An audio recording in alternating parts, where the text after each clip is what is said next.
Welcome to Bunto's Fading Memory because of PCP Hangout. I'm here with my two guests, Victor Vivin and Pyongyang, and we're talking games. Please continue, gentlemen. So how do you like Destiny, Victor? I played the beta for that, but I left. I didn't. I ended up not buying it. Oh, I love it. It's pretty cool. I thought it would be kind of boring, but it's a lot of fun. Well, I play with my son a lot, so I guess the big part is like your upgrades and the challenges they give you. You know, trying to survive that survival mode or just get through it, and yeah, it's a lot of fun. How do you play on the? How does the co-op work on that one? Pretty much just join the party, and you could either join them in game and just get in the fun, and whoever's leading the party kind of decides which planet they're going to go to and which missions they choose, and you just follow them. And then they have things like standard missions, which is pretty cool, like part of the game. You go to different planets. Start off on Earth. I believe you go to the moon from there. Then I think it's either Venus or Mars, and then the other.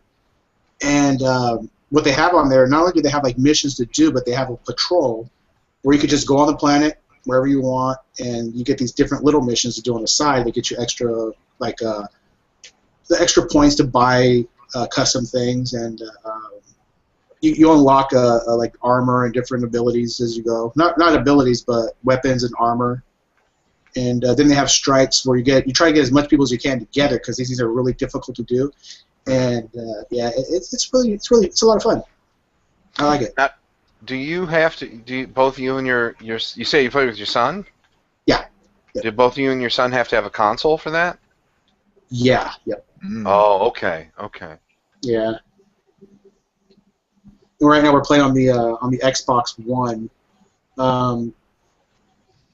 which my son got lucky on getting his because I had got a credit card, and my brother talked me into buying him one, and he'll help pay on the credit card, which he never made a payment, so I had to repossess it from him. So my son got himself an Xbox One. Sweet. Yeah. So what do you got now? As far as the for games, or Yeah, Xbox 360, or what's the next one they got? oh yeah, I got the 360 and the One. Yeah. You never got the Sony? Way back, I got the first Sony PlayStation, and when Xbox came out, I was thinking about getting the PS2, but I like the controls on the Xbox are way more comfortable. The Sony seemed really kind of linear, really rough angles. They weren't really comfortable. That's what drew me to the Xbox. And then what kind of got me is, I don't know why, but it just got like on my conscience of it was they were doing an interview Right. on, I think it was Sony PlayStation Magazine and Xbox Magazine. And Xbox Magazine was like, wouldn't it be cool if we could like team up with Sony and get their games and share games with them? We could kind of get this thing going. And then Sony was like, screw Xbox, they suck, and we're better than them, and all that. So I was like, Xbox seems like a nicer console, yeah. Yeah, they kind of. I think Sony Corp they mess up quite a bit, man. They really screwed up. I don't know if you remember this. The PSP Go. Remember that thing? I had the which one? I had the first one, I guess it was the PSP. The handheld one. Yeah, I had that one. Yeah, that ended up being a pretty good system. And then what they did is they made the PSP Go, where you had to download. Right, download only. Couldn't use your old games, and they were wondering why isn't anybody buying this? And they were just jamming people, and then they've made a lot of mistakes actually. I have a Vita right now, and I'm selling it. I'm getting rid of it. Really? And I have a PS3, but I have decided not to get a PS4. I'm just going to get a gaming PC from now on. Because I don't like the direction they're going and stuff they do. Yeah, and both Microsoft and Sony started off in the same way. They got dissed by the other one they were helping. So they both have the same start off because you know about like Sony and Nintendo, right? Yeah, what I heard was that Sony had been they contacted by Nintendo to make essentially the PlayStation 1 for Nintendo, and then Right. Sony said, "Nope, we're going to sell it." That's Oh what I no. heard. Is that wrong?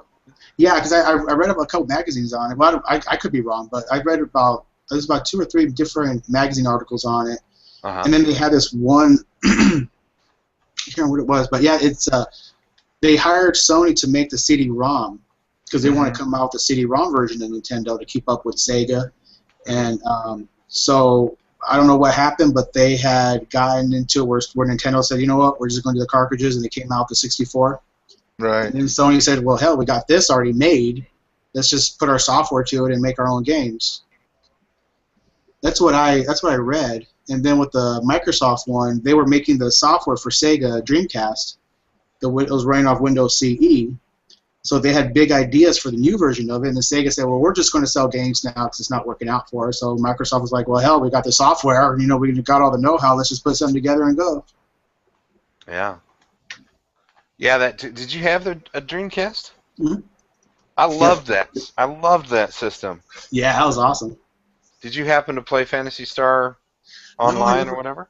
I never got into those games. I played Echo the Dolphin, the 3D one they had, a lot of Resident Evil and Silent Hill stuff. Yeah, just I was into it, but I wasn't like super into it. At that time, I think I had the Nintendo 64, and I was just like total Zelda, you know. Ocarina of Time. Yeah. Sure. Yeah. Yeah, I never. I mean, I wanted to get into the Dreamcast. It was just that the software just came out so slowly. Yeah, and the games weren't that good. Yeah, and I was just like, come on, I need something here. It was like a desert. Mm-hmm. They did have that one game that was pretty awesome. It was I can't remember the name of it, but it was like a space. You're in a ship, and it was like the real first networked multiplayer fighting game. And that was pretty cool. I can't remember the name of it. It was like I want to say like Wing Commander or something like that. Maybe it was Wing Commander. Yeah, maybe it was Wing Commander Origins. Something like that, yeah. That was a lot of fun. So it's like the first working network, you know, and it ran off a modem, but it was pretty cool. Yeah. Way back in the day. Mm-hmm. Yeah. Yeah, I remember that. They provided you with like local numbers that you could call. Right. Yep. And it's awesome. Didn't they have like Sonic the Hedgehog? Wasn't that the? That was Sega's like that was like Sega's like their Mario, I guess, their mascot. Yeah.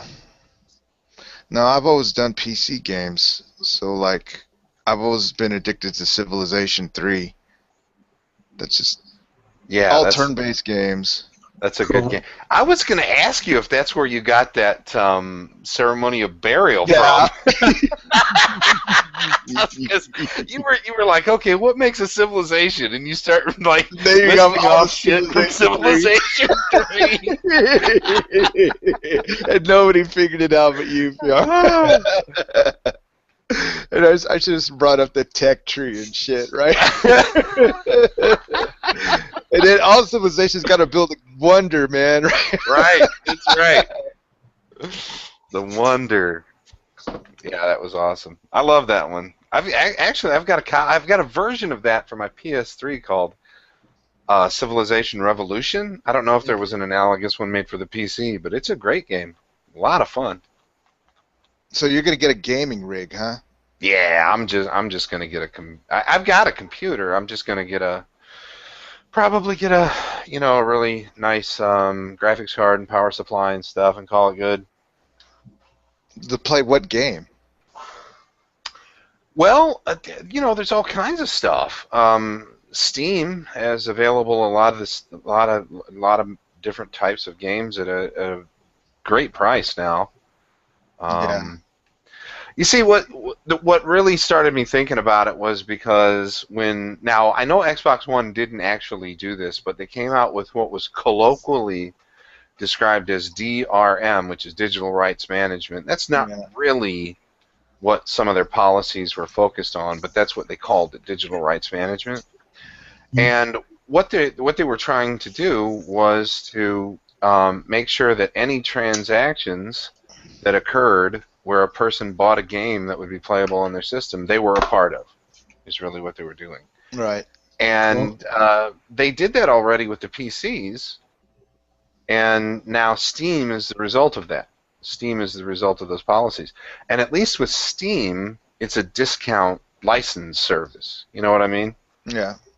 You no longer own the games, but you merely have a license to use them.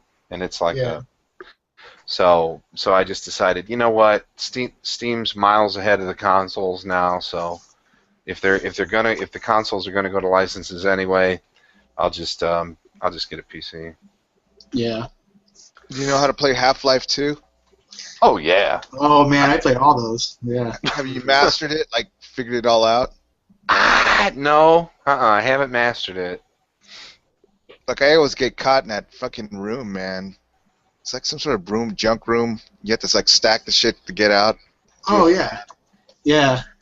I've never took a manual, you know. I guess if I went online, I could figure out, you know, somebody would tell me how to get out of that room, but I've never. Oh, dude, I'm the same way. I'll figure it out. I'll sit there and figure it out. I hate looking it up. I'm like, shit, I don't, you know. But sometimes I have to. Yeah. And then that thick flying thing with the spinning blades, man. You know, in Half-Life 2, it has that, and it's behind the wall. I don't know. The little camera-looking things. Yeah, well, they have those flying. Yeah, one of them has a camera, and then they have one with spinning blades, right? Yeah. Yeah, that's a cool game. I get kind of nauseous when I play that game. It's fun. Really? Yeah, I play it so long, I mean, I can get like if I play it for 2 hours, I just start getting nauseous. Some first-person shooters, man. Yeah, it's a lot of imagination went into that shit, man. Yeah. Oh, yeah. You know, I also lament the fact that we go to the internet for information now, you know, based on any games. But I'll tell you what, what I really detest is when I'm playing a game and for some reason it's fucking broken, and I'm like, what is going on with this game? And that's why I go to the internet now. If I get stuck on something, and I'm not talking just like a boss fight, you know, like a lot of boss fights, I'll just some boss fights I do just go to the internet because I'm such a baby anymore, but. You know, a lot of boss fights I'll also just tough them out. But there was one, I can't remember what it was called. I think it was the fucking Matrix was the name of the game. And I got to this point, it was based on the movie. You remember the second Matrix movie? Yeah. You know when those two albino dudes with the dreadlocks, and they had that scene where it was like the big staircase on either side going up? Okay, remember yeah. that? It was like the beginning of that scene or something. Before and so I'm playing this game, and the fucking thing locks up. And I'm like, what the fuck? You know, so I hit the reset button, and it locks up again, and it locks up again. I'm like, what is going on with this game? And they had shipped the game with that bug. Oh, it sucks. That fucked the game up. And so you had to, like, they said, okay, this is the workaround. I'm like, workaround? What the fuck is this? So you had to, you know, like, press X, B, scene select, you know, all this other shit, and like skip that part. I'm like, what the fuck? So anymore, I wasted so much time with that stupid game. Anymore, I just look it up now. I'm like, fuck that. I'm not wasting time. Yeah. You guys ever played LucasArts? One of the first games I played on PC was Grim Fandango. Oh yeah, I remember that one with the skull guy. Yeah, that was a lot of fun. Yeah, that was great. That is way back in the day, man. I thought you were going to the Star Trek shit. No. I built my first computer. Star Wars stuff. Or Monkey Island. Oh, God. Yeah, that is way back in the day with this. To unlock it, you had to have that spinning wheel. On Monkey Island? Yeah, Monkey Island. Well, on the one I had was on Mac, and it had like copy protection, and you had to go to it in the manual, and it had this wheel, and you had to like connect it. It's fun, you know, like the old copy protection. Yeah, for the one Treasure Island, Monkey Island, but yeah, Escape from Monkey Island or whatever, or the Treasure Monkey Island, something like that. Yeah, that's cool. That's I think I remember something like that now that you mention it, but some kind of copy protection key or something. Yeah, I had it, but I never played it. Exactly. Don't copy it. And then the football games, man. I used to play like football games on Mac. They're so simple, man, but shit, loved them. now the football games today, shit, man, they're almost like the real thing. You know what I mean? Like I watch the commercials on TV, and I'm like, fuck. I never got into sports too much. Yeah. I played the hockey games. I remember on I think it was a Nintendo. If you're playing that, whatever the hockey league game they had. NHL, yeah. Yeah, if you get into like a confrontation head on with another player, it goes into a fight, and then you just like freaking switch the buttons like shit just to punch them, and whoever is like you start throwing punches at each other. Oh, that's cool. Yeah. No, the only game I liked the sports was baseball, and that came out. Let me see, 2005 or something. Mm. And then they lost their license, right? And they can't do Major League Baseball anymore on PC. That sucked. Yeah. No, man. You guys ever have Macintosh? Play with Macintosh? No, I'm a PC dude. Well, there was like no games on Macintosh for a long time. I think they had Myth. Yeah. Yeah. Tetris, SimCity. Now they have like The Sims. Have you ever played that, The Sims? No, my daughter plays it a lot. My wife played it for a while. Hmm. Not for a long time, yeah. I remember it, though. I remember SimCity, building the cities, but not The Sims. I used to play MMOs on the computer a little bit, but I don't know. Like, what's it called? Warcraft? Yeah, I played World of Warcraft for about 2 months, and I just didn't get hooked. I don't know what it was. I tried EVE Online for a little bit. Oh yeah, how'd you like that? It was pretty cool at first, but then it's just repetitious. It's just like, go get this container, bring it back. Go give this to this guy, bring it back. There's Right. It's like playing Animal Crossing in space. I've heard some, some interesting stories about EVE. How like, big corporations, I guess, is what they call it. Yeah, my brother-in-law's into that. And he has like his whole bubble thing where he has like. He can manufacture everything, and if you're into that type of stuff, I guess it's a lot of fun. But I don't know, because he gets caught up in it so much. He has like a separate spreadsheet, Microsoft Word, just to see what. Oh yeah, dude, they get into it. Yeah. Well, what I heard was like these corporations, they're player run corporations. They're like guilds, They'd be like the equivalent of Nadia's G+ Hangout, times 50. It's like that. Yeah, it is. And what they do is they form these guilds, and they say, okay, you go do this, and they organize and they share resources and stuff. Uh-huh. But also, what I heard they did. Yeah, it's like a job. Yeah. It is. But what I heard they did is they have like spies and shit, where they'll tell a player, hey, go get in there with this corporation. And they've had situations where they have like spies that get high-ranking positions in these corporations, and they'll like fuck them over, Oh, man.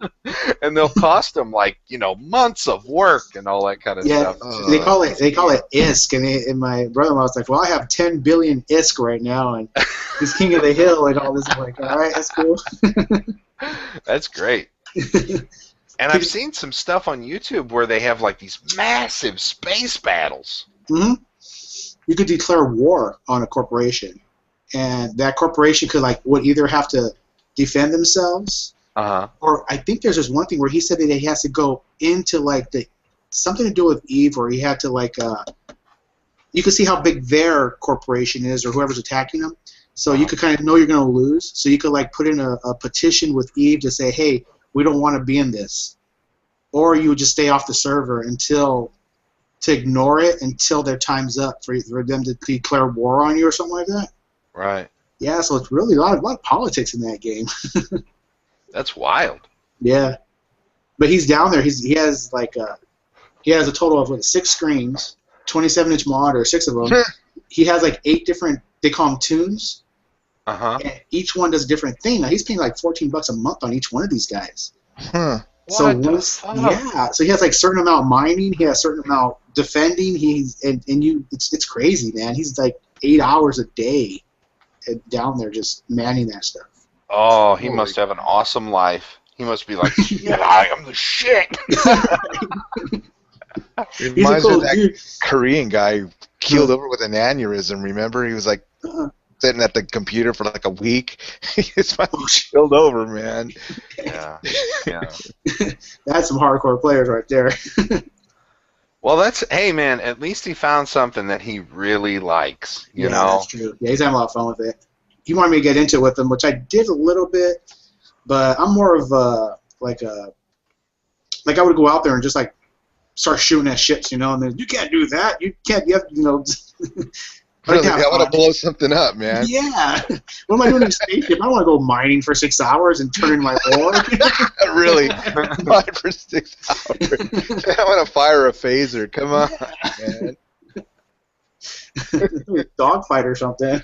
Really, shit. Well, they got those World War II airplane games now. Well, I got into that for a little bit. They're a lot of fun. And then I got to like flight simulators. Don't you have to have a joystick, or can you fly it with your keyboard?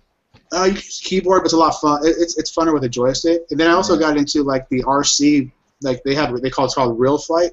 Mm-hmm. Where you could like modify your plane, put different motors in there, and then you could fly them around. And they had this one thing where you could do like dogfights with other players online, which is pretty cool. Did you win? Nah, I sucked at it. Yeah, gotta practice. Yeah, I got a couple of them, but yeah, there's some like hardcore RC enthusiasts that you really get into it. I'll bet, man. Strafe the shit out of a column, right? That sounds like fun. It is fun, man. I played a little bit of that World of Tanks for a while, but that was a fucking joke. I've seen it, but I haven't tried that. Yeah, if you play that game, just drive Russian tanks, bro. You'll thank me later. You're welcome. It's done by, I think the company's from Belarus or something. I don't know. Yeah, so they make their tanks a lot better. Right. Exactly. Yeah, they are. The Russian tanks are the best. Just take my word for it. So what era? World War II? Well, it starts like actually when you start and you're in these little baby tanks. They're pre-World War II tanks. Right. They're the type of stuff that would have like the precursor tanks, from World War II. I mean. I don't know what years they would be, but they're really small, and then you get up into, the World War II tanks, and then into prototype tanks that maybe they had blueprints of, but they never actually built, or some tanks, like for example, I had a tank destroyer that they did build like 10 of them. The Germans did, but they didn't work properly. Their transmissions were too small. So, but in World of Tanks, they do somewhat function. But yeah, that part of it was really interesting. The historical tanks, that sort of thing. That'd be pretty cool. Yeah, just check them out, how they look and everything. Huh? Just I mean, the way they function, and because I used to build like model kits, like planes and tanks. So that's what kind of tripped me out, was just that the size of them sometimes, and the specs of them was crazy. You'd love it. It's a free-to-play game. You owe it to yourself to get in there and do some battling. Because I played it for a while, and I actually got interested in models because of playing World of Tanks. Because it's just like playing with a little model tank, really. I'll have to check it out then. I used to build model tanks and jeeps and planes and all that stuff. Yeah. Just remember what I said. If you have any intention to play it long term, go Russian. Russian? Go Russian. So, like, if your tank gets hit by a shell, does it blow up right away, or can you still, It depends on, like, see, you have different what they call tier tanks, and so if you're really, like, say you have a tier 1 tank and you're fighting with, like, tier 5 tanks, which occasionally does happen because the system's all fucked up, they'll one-shot you. They'll hit you and it'll boom, Or occasionally, like if you're playing with like a tier 8 tank, and you're like if you're playing against like a tier 8 tank destroyer, right? And you're like a tier 7 tank, they'll hit you one time and kill you. So do you blow people up? Huh? You blow people up, you? Yeah, it's like what kind of shell did you have? Like an 88 millimeter shell, and you freaking. Oh yeah, just I honestly don't remember. I think there were 88s. There were flat cannon. Sure. There was all that stuff. The lower tier tanks had like flat cannons on them. They were like mounted the analogous to anti-aircraft A weaponry or something. Stug B Yeah. or something. Yeah, and that's right. Yeah, and as you worked your way up, you got bigger and bigger weapons and stuff. So it was The really interesting. And you Elephant. unlock. Sorry. Did you see that German tank, the Elephant? It was like the biggest tank destroyer or something. It was just obnoxiously big. Oh, okay. Yeah, Yeah, I think I no. heard that. They got Jaguars, Elephants, Panzers, like all the way to Panzer IV. And I'm just going because I used to play Steel Panthers, so I'm thinking if they had the same tanks. I used to love playing Steel Panthers. I haven't looked at World of Tanks in a while. I don't remember the Elephant or the Jaguar, but they definitely had like the Leopard. They had Yeah, Panzers. They Leopard. had the Just get an Stug, like you were talking about. yeah, just get an 88 millimeter shell, dude, because you could do some damage. Yeah, they had a lot of the mouse. I think was when they called. Yeah, you're using like a 50 millimeter shell. Hey, I'm not winning here, right? Shit's bouncing off. Like Yeah, all well, the American tanks are like that puny at the beginning, man. They're teeny. Well, yeah, exactly. It's not historically accurate, though. I mean, I remember I watched a documentary on World War II, and the guys who were driving the Shermans, they said it was like they had a tiger that came into their midst, and they said it was like throwing oranges against a brick wall because Right. the Sherman couldn't penetrate their armor. That is not how it is in World of Tanks. So it's definitely not historically accurate, but it's interesting. You know, it is a fun game. I had several major problems with it. The player community is one of the rudest and most hostile and unfriendly that I've ever experienced in a game. I mean, every fucking time, even if you win a match, somebody will say you suck or, you know. Oh, shit. I mean, it's Yeah. just ridiculous, and much less you lose it. You know, that's always fail team. My team sucks. I mean, have you played Halo multiplayer online? No, I haven't. No. It sucks. A bunch of 12-year-old freaking kids giving you headshots, you know. You suck, motherfucker. And they'll freaking teabag you in, chili dog you in. What's chili dogging? I don't even know what that means. Chili dogging is kind of funny because you know when you teabag, right? Uh-huh. Well, imagine chili dogging is you can either start at the feet or start at the head. What you do is you teabag, you go up and down. Well, you stay down, and then you walk along them the length of their body. So that's chili dogging.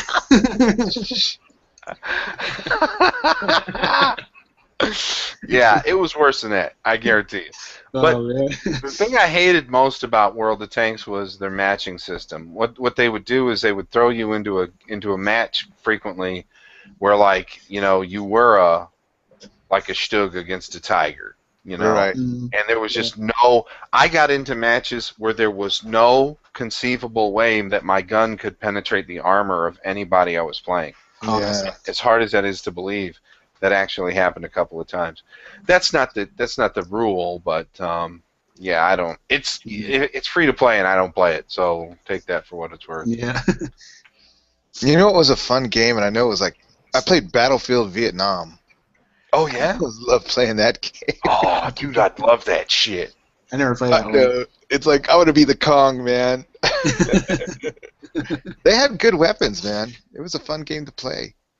And then I played Battlefield 3. You know what that was like? That was just like all sniping and freaking blowing people up at a distance. And then I got out of that idea of shooting at people. I just like, I don't want to shoot anybody.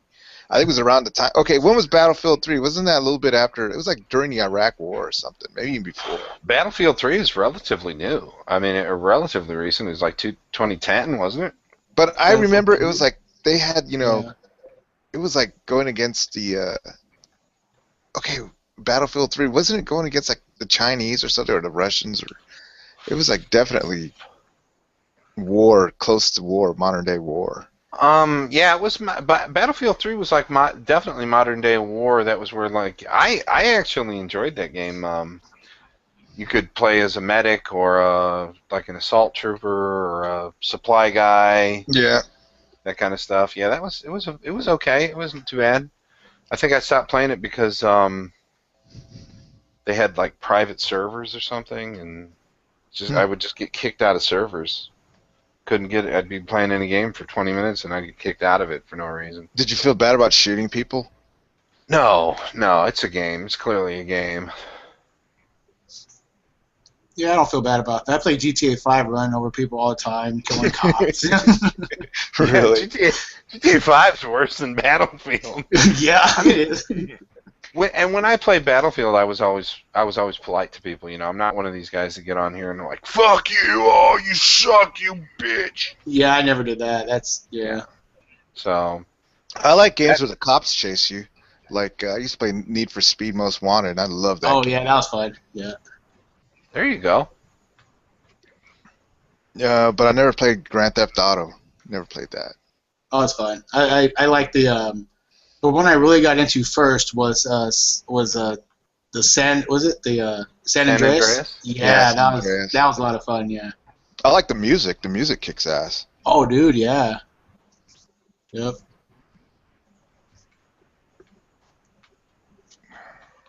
Yeah, definitely some moral ambiguity there. Yeah, but it's just a game. It's a lot of Go fun. ahead. Huh? Go ahead. What were you saying, Victor? Oh no, I said it's just a game. You know, it's a lot of fun though. Right. Yeah, but it is a game I wouldn't let my nephew play. You know.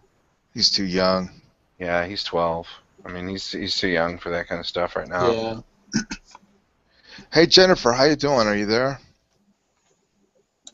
I'm doing well, thank you. Hey Jen, you play NHL, right? No, I am not a professional hockey player. On the game, honey, the game. I know, I was joking with you. I know, darling. Okay, but hey, can you fight people in that game? Yes, you can. Like, do you win? Sometimes. Or do they beat the crap out of you all the time?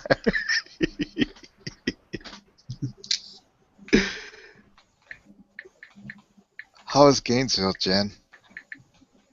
It was pretty good. All right.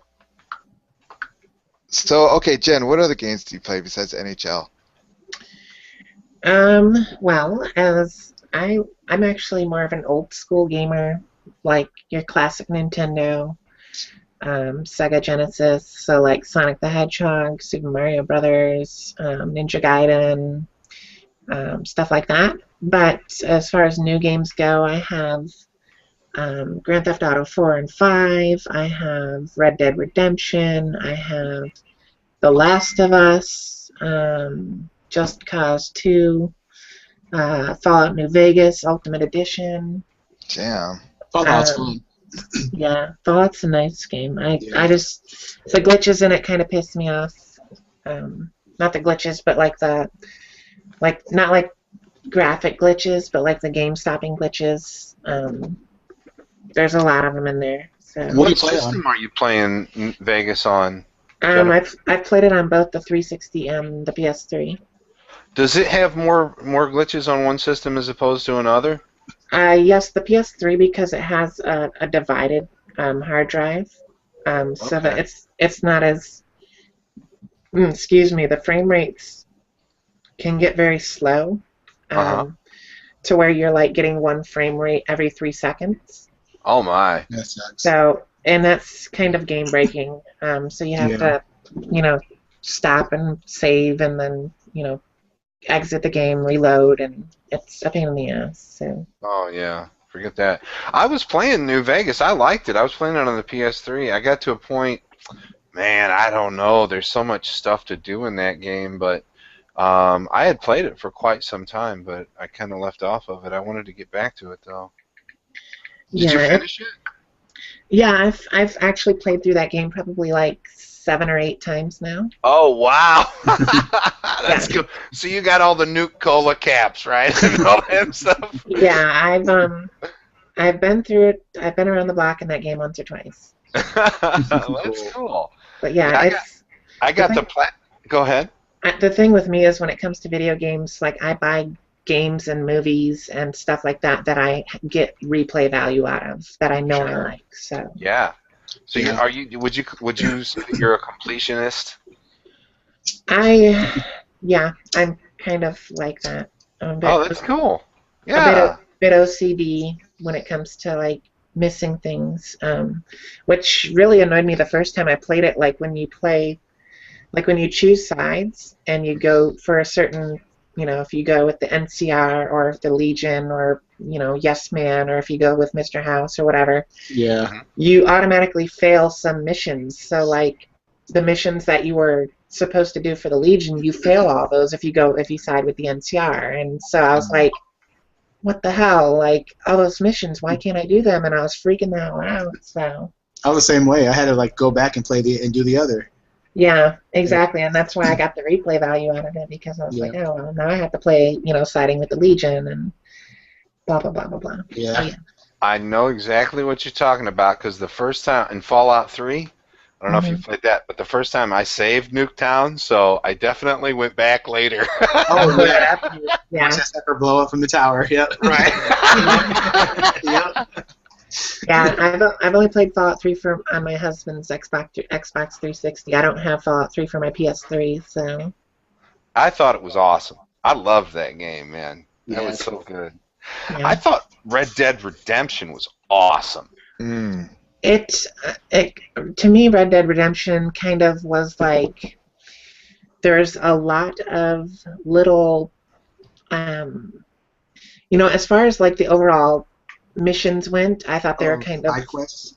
yeah, like they're kind of different, and I like that, but the payoff seemed to be a bit dead. Like, well, not, I don't want to say dead, but like the payoff just wasn't there for me. Like, you do all these missions with with John Senior, and then like, I don't want to give away has anyone not finished the game or that wants to, that doesn't want spoilers? Go ahead and spoil it. I haven't finished it, but I'm not gonna. I probably won't play it. Okay, so at the end you do all these missions, and then John ends up getting killed, and then you play like one mission as his son, and you kill the person that killed your dad, and it's like, that's the end of the game. And That's I'm it? like, I'm like, what the fuck? Like, I did all that just to get killed, and the redemption is like his son going and killing the person that killed him, and then the game's over. And I'm like, oh, that sucks. So because when I was awesome. when I was reading about it, and I'm like, I was reading about playing as his son. I was thinking that there's like a whole other set of missions. I'm like, I love how long this game is. It's like keeping me interested, and I'm like, how many more missions am I going to have to do? How many, all this crap.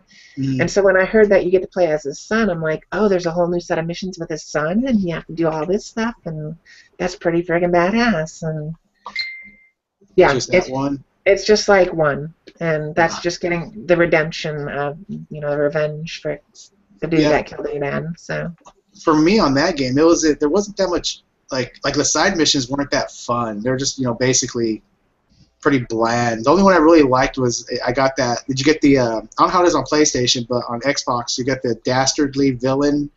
If you tie up a woman and lay her on the train tracks and then watch the train run her over. yeah. That was cool. I like fun stuff like that, Yeah. That's why I like the GTA games. They're just all kinds. Or have you guys played Saints Row? My husband has Saints Row on the 360. I have not played it much.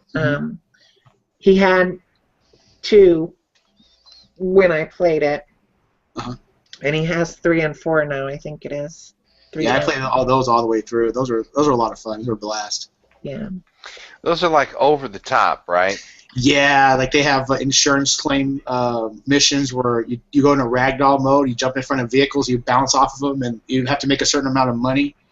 So if you hit like cop cars or like city vehicles or tractors, you get extra money, or the more time you stay in the air. And you could take off all your clothes and run around and flash people, and the more people you flash, a certain amount of time gives you more points. You keep going. So yeah, goofy stuff like that.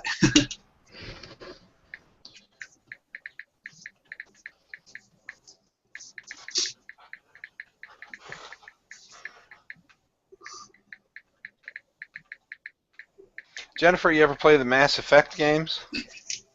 If I'm not mistaken, is Mass Effect kind of like a war type game? It's like a it's a BioWare game, science fiction-y. Yeah, kind of like Halo, but not quite. Well, it's a third person. It's like, did you play Knights of the Old Republic? No, I have not played that. Oh, And that's okay. an old one, man. Yeah, but I you remember remember that one. Knights of the Old Republic? Like you'd go to different planets and talk to NPCs and get buddies and stuff like that. Mm. That's just like Mass Effect. Good. I'm starting to play that now. I didn't play it for a long time, and then I got a copy of it. I think for $2 at a pawn shop or something. So Cool. yeah, I'm liking it. I've been thinking about playing it. I haven't played it yet, but Yeah, it's I heard it's a lot pretty of good, fun. man. Particularly if it's if you get it as cheap as I got it. Yeah. Yeah, I I would don't play like it. I would play it for $2. I mean, I wouldn't. Yeah. I don't have an issue with that. But I mean, the thing is that when it comes to like straight shooters, Uh-huh. I'm not really into that all too much. Like war games where the only thing you're doing is killing people. Yeah. That's every mission of every the whole game. Right. Yeah. Like Halo, I don't really get into Halo because that's all you do is you kill. I like the ones that like the sandbox games where you're actually like like GTA where you're not just killing people, you're sometimes doing other missions and doing other things and Yeah. So I like Halo for the story. Was pretty cool. I thought the storyline was really awesome. How it went. Yeah. I've only played the original Halo, and obviously if I didn't like the original, I didn't think I was going to like any of the other ones. So Oh, the other ones. Yeah, the other ones are a lot. The other ones are a lot better than the first one. The first one's just pretty much like a real basic shooter, first-person shooter. The two's kind of short, a little better, but then when you get into the big story of the 3 and 4, I just like the story of it. It's pretty cool. How they associate like everything with pretty much like with religion and all that. It's pretty cool. Religion. Yeah, Okay. because the Halo rings, just that already refers a part of it. The Halo rings are there to fire off to kill off the Flood. The Flood and the Ark is actually on Earth because the humans were the part of the Forerunners or something like that, where they were in charge of everything. So they held the Ark on Earth.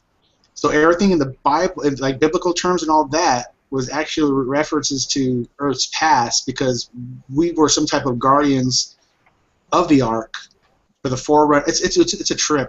I don't know I know the storyline, but I don't want to say it and somebody's gonna come on here and say, you got this mixed up in that. But yeah, it's all you got the prophets, the redeemers. So it's pretty cool. The story's pretty interesting. So you guys would rather play games that are solo or play games in a group? Oh, group for sure. Yeah, I think group is a little funner. Yeah, just to play co-op on things, it's a lot funner. Yeah. Yeah, I like the idea of being able to play online with other people, but I've heard stories, and I just don't know if I could, because I don't consider, some people would consider me a gamer just because I play games. Like anyone who plays games is a gamer to them, but I'm not like the in-depth gamers that most people think of when they're talking about a gamer. So the fact that I suck at games, especially like something like a shooter game, yeah, I've heard stories of people getting very brutal, and I just don't. I'm not that type of person where I get like it's a fucking game. Jesus Christ, Yeah. Well, I'm the same way. When I play, I get upset because they get rude on there. It's. But when you play with like friends, if you get like 4 people, that's what I like about Destiny. You get a group of your own friends on there, and then do missions and stuff like that. It's pretty cool. But yeah, you're right. When I was playing Halo online, I could play through the missions on the game, the campaigns pretty well. Right. But then I jump online and I'm like, holy shit, it's a whole new world. I'm getting headshots and I'm like 0 kills on the bottom, and everybody's like, you suck, get the fuck out of here, Yeah, that's kind of a downer sometimes. Yeah, it's a zoo out there. Yeah. Like I would love to do like. I don't know if you guys ever watch the gamer channels on YouTube or anything like that, but I watch. I'm not big on like PewDiePie or anything like that, but so I'm not like subscribed to a bunch of them, but I like to watch Markiplier. if anyone knows who that is. No, But I don't. But okay, okay. but basically he's big on like the horror games. So he plays by himself and he does these little playthroughs and he has his little commentary with it. And um, he also plays with his friends a game called Prop Hunter. I don't know if you've ever heard of that game. No, I haven't heard that. Okay, I think it's like a Steam game. So basically, like it's hide and seek with guns and props. So you like pick a prop and then you hide in a setting and you try to blend in with your background. And the hunters go out and you get 5 minutes. You get 30 seconds to hide as a prop, and then the hunters get 4 minutes and 30 seconds to try to find you and kill you. The smaller props have less health, but you're easier to hide. Whereas the larger props, you get more health, but you're obviously out in the open because it's hard to hide behind things or under things or whatever.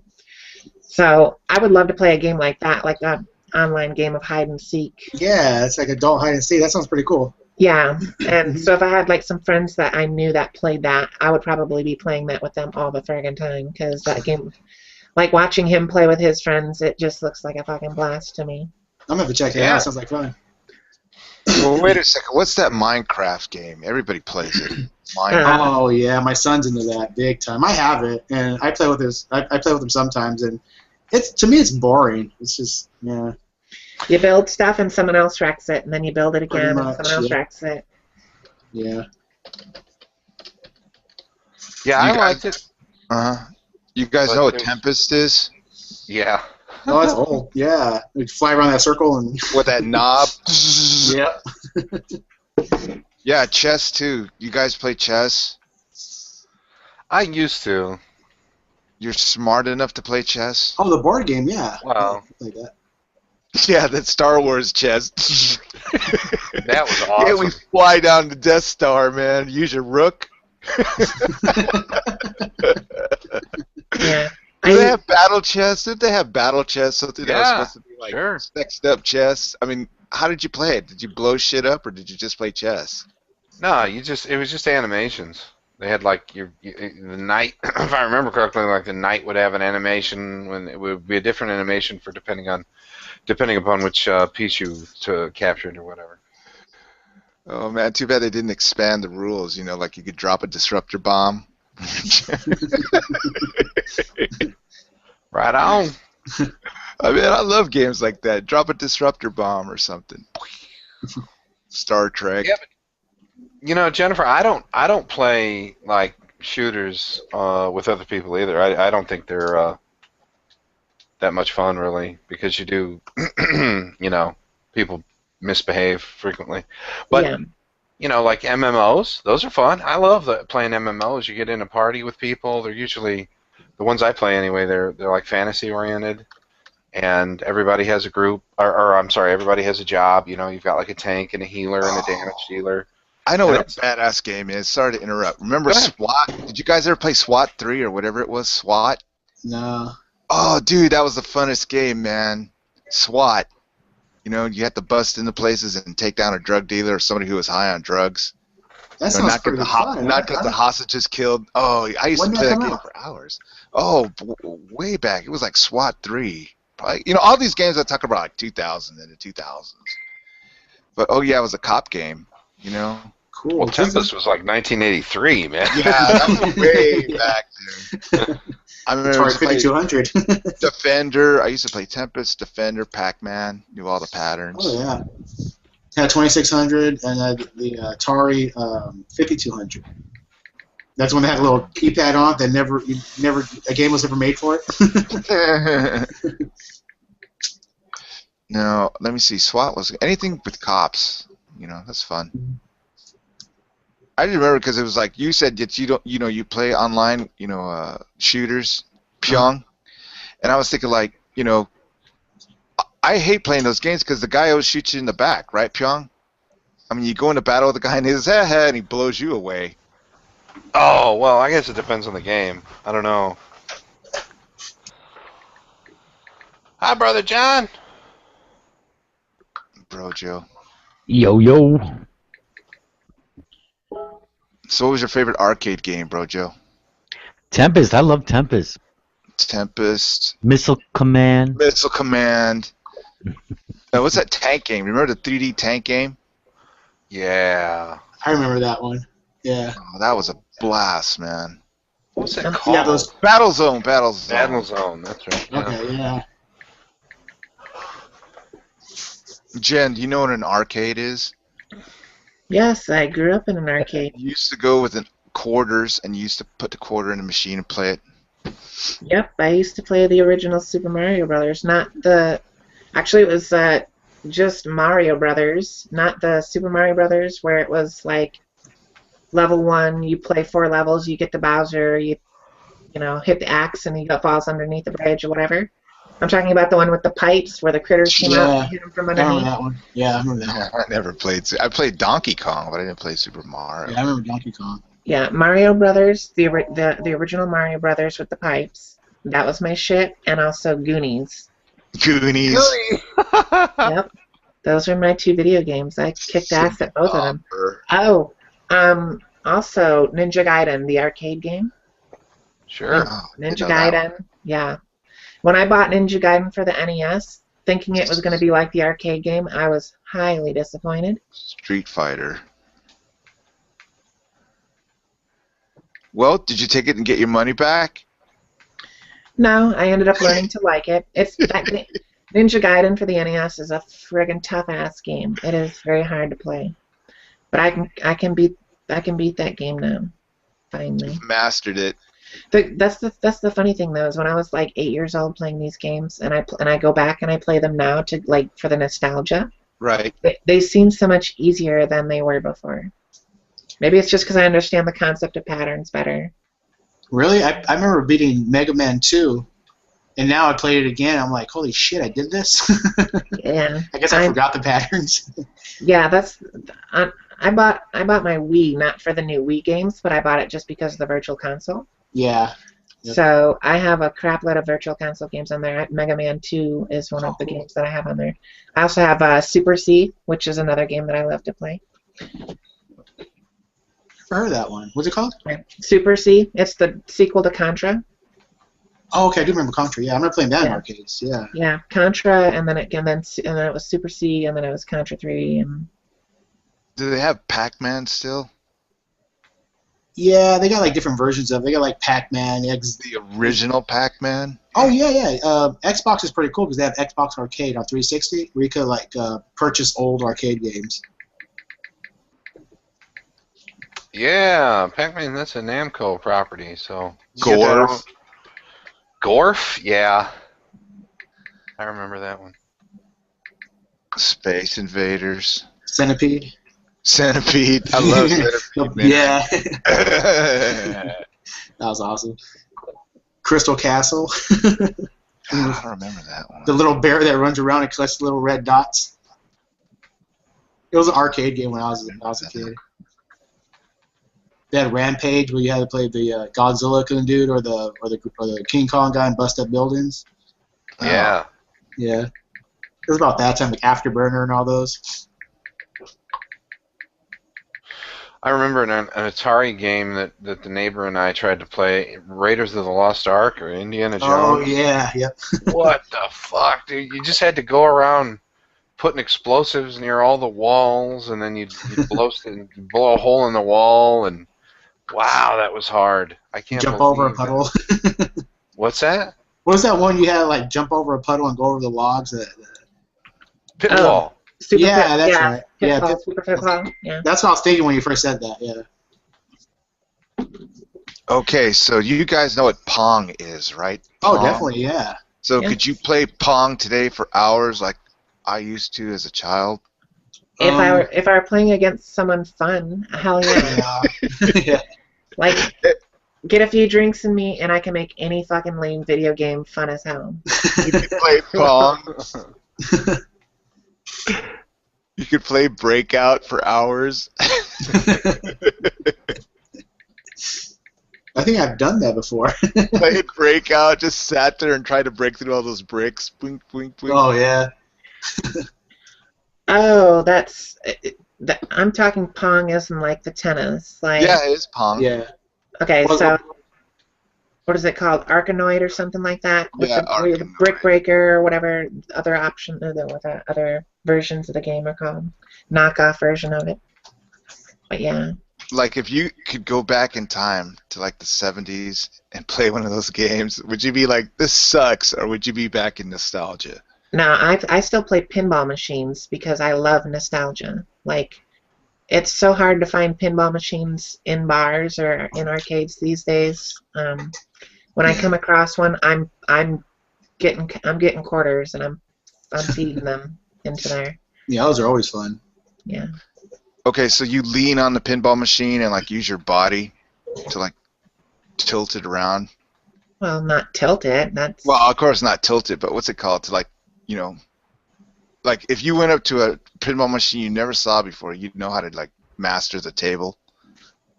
within a few plays, I could probably get the gist of it. Yeah. A pinball wizard with such a supple wrist. I'm pretty good at it. Yeah. I can pretty much like the last pinball machine I played was Waterworld, which was a shitty movie, and it was an even shittier pinball machine. But that game I could put in, it's in a little dive bar in Ocala that's called Regan's, and it's Regan's Sports Bar, and so I would go in there, I'd get $1 in quarters, and it was a 50-cent machine. I'd go in there, I'd get a beer, I would get $1 in quarters, and within the first 50 cents would last me for the entire beer, which was more than an hour. Damn. And so once that was done, I would, if I finally lost my game, because basically pinball machines you can play a pinball machine and you get like the high score, or you get the score for the replay. You play that, the replay score goes up, but then you beat that, and then it goes up again, and you beat that. Eventually, it just gets too high where you can't, like, you're gonna lose eventually. But so I'll go get another beer, and then I'll play another pinball game and get replays. Did they ever tell you like, hey, dude, you're on that machine too long? That's the thing, though, is nobody plays them anymore, so no one cares. Like. Yeah, that's true. When I was a kid, there was a bowling alley. They tore it down now, but they had the best pinball machine ever. Cannonball Run. Cannonball Run. Yeah, you get the ball right up that line, and it goes up that little track. And if you light them all up, then you hear that Ray Stevens song coming, Cannonball. Yeah. Hey, let me ask you something, Jen. Is it bad form to move the flippers when the ball is still, up on the board table? You think that's bad form? Is it bad form? No. Yeah, just to jiggle those flippers even when the ball's like nowhere near it. You do whatever you want. It's your game. I do it all the time. I wait for the ball to come. Just. And you're like on crack. You're like on meth, crystal meth, and you're like flipping those flippers. And people are like saying, "Hey, dude, the ball's not even there. Give it a break." Put the game through its paces. Make sure it's working right. Have you ever broke a pinball machine, Jen? Broken one? No.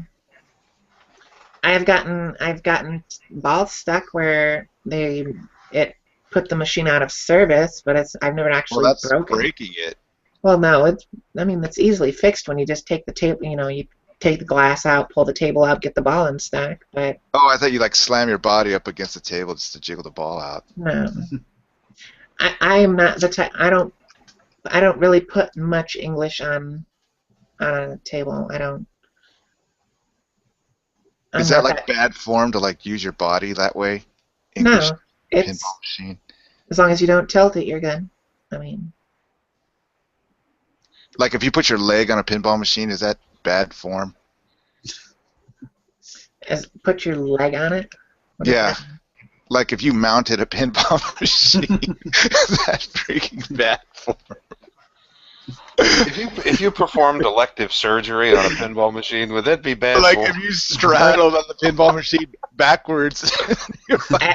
I don't quite get how that improves your game at all. So no, but it looks cool, Jen. Jen, it looks cool, man. That goes from bad if form you to lick the moderate. glass, is that bad? Right. If you get a chair and you stand on the chair and lick the glass. Oh man. I would say bad form on a pinball machine is putting your drink up on it. Oh really? They hate that? I can't stand when people do that. If you spill your drink all over the machine, oops, sorry. Yeah, or if it's like soda or something, and it makes the glass all sticky, and they get Yeah. the rings around the glass, and makes it dirty and hard to see where your balls are going. And Hey, loser, get your freaking drink off the machine. I hate when I can't see where my balls are going. My ball, I need to. that's the worst. Everyone needs to be able to see where the balls are going. Have you ever played like at a really old pinball machine that you felt sorry for? Yep, Waterworld. That was the last machine I played. I mean, how old is it? I mean, I played on old pinball machines. It was like, nothing on it was digital. It was just like completely mechanical numbers and stuff. Yeah. Oh. Yeah, my husband actually owned a completely mechanical pinball machine.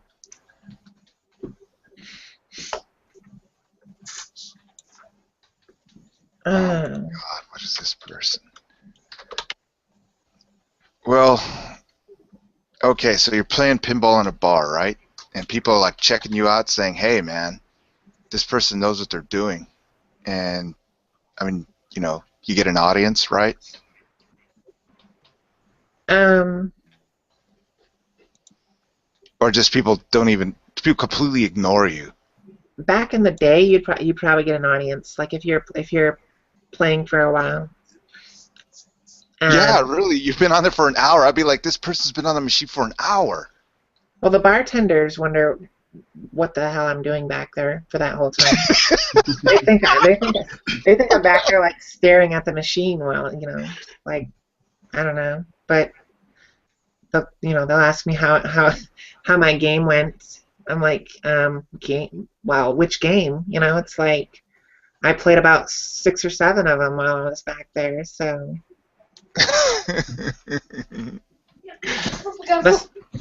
That's what people don't understand. That's one of the reasons why I love pinball, is because skill makes the game last longer. Yeah, shit. It's like Pac-Man. If you get. Yeah, I used to get over 100,000 in Pac-Man all the time, man. If you get through the mazes and you know how I keep did it too, Jen? Jen, you know how I got it? I used to get on the machine and straddle it, I'm sorry, Jen. Good job, Bunto. I can understand that in Miss Pac-Man is get to the junior level and have that baby. I'd always get kicked off Miss Pac-Man. Bunto, get off of Miss Pac-Man! Well, I'd have Fuck to take off the machine! I had to take my I tell you pants last off. week. Sir, could you put your pants back on?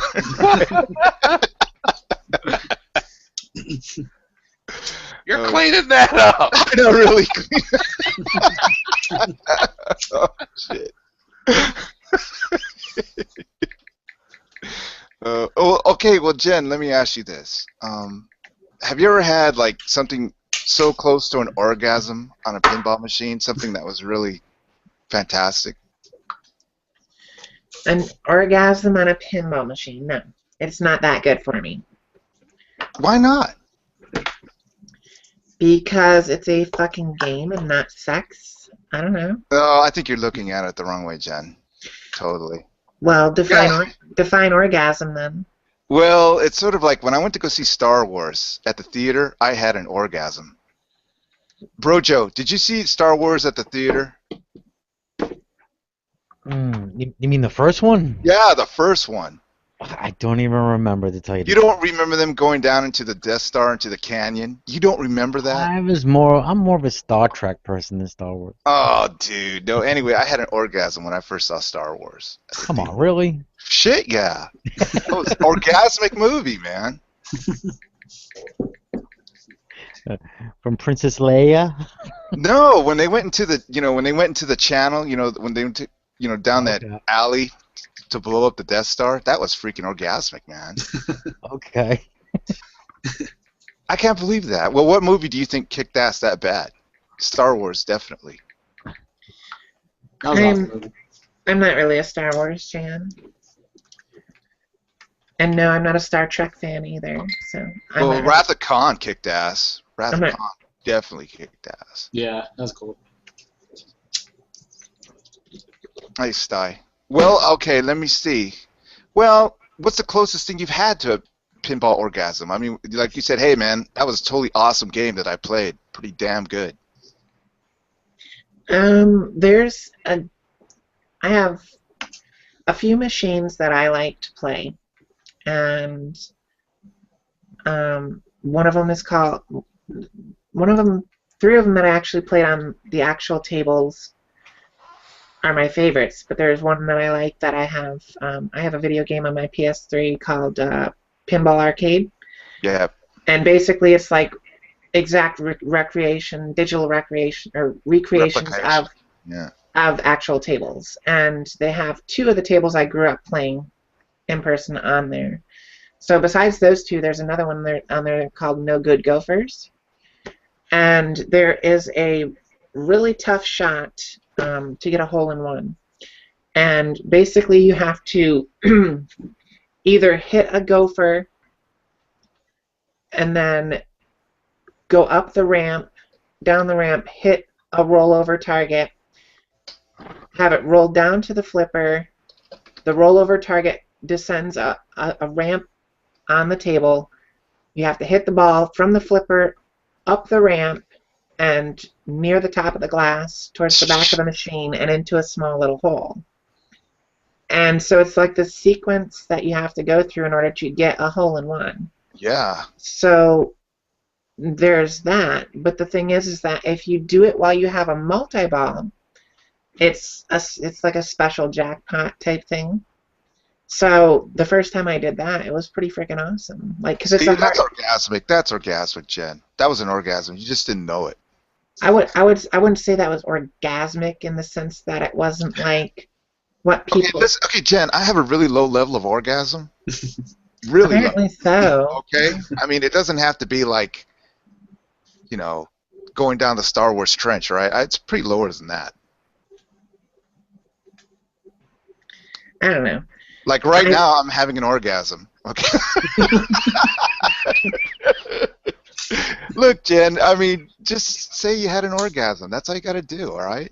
Okay, Bunto, I had an orgasm. Great. Tell everybody it was because of me, too, please. I'm sorry, I'm not a liar. Okay, well, please.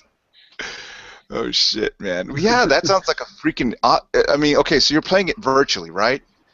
Yes. Have you ever played that game in reality and had that happen?